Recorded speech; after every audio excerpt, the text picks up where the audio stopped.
100 000 personnes au Québec, mais il est encore assez mal compris, assez peu connu. On parle de la fibromyalgie. Aaron, même si l'Organisation mondiale de la santé a reconnu officiellement le diagnostic depuis 1992, il y en a qui croient encore que c'est une maladie imaginaire. Oui, alors j'ai rencontré une dame, Marie-Joanne Lessard, c'est la présidente de l'Association de fibromyalgie pour l'île de Montréal. Ce qu'elle me dit, écoutez, on ne nous croit pas toujours parce qu'on n'a pas de bleu sur le corps. Et la fibromyalgie, c'est une très grande fatigue, beaucoup de douleurs à 18 points du corps. Alors la façon de diagnostiquer, c'est pas facile, c'est pas évident.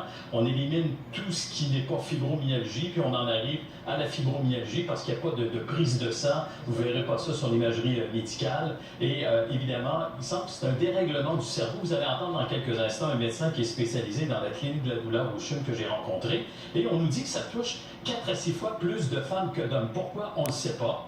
Des gens de 30 à 55 ans, il y a des adolescents, il y a des jeunes dans la vingtaine. Ça pourrait être déclenché par un traumatisme dans l'enfance, par la naissance d'un enfant. Mais là, les recherches se poursuivent. C'est un syndrome chronique. Évidemment, c'est pas dégénératif.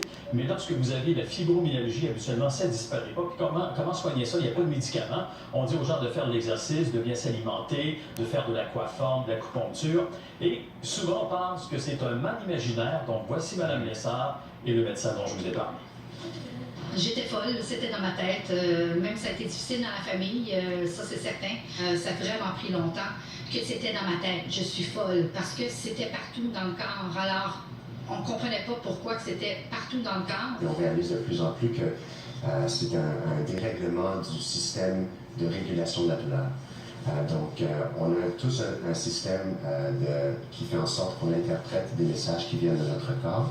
Les gens qui souffrent de fibromyalgie, d'une part, semblent avoir une amplification des messages.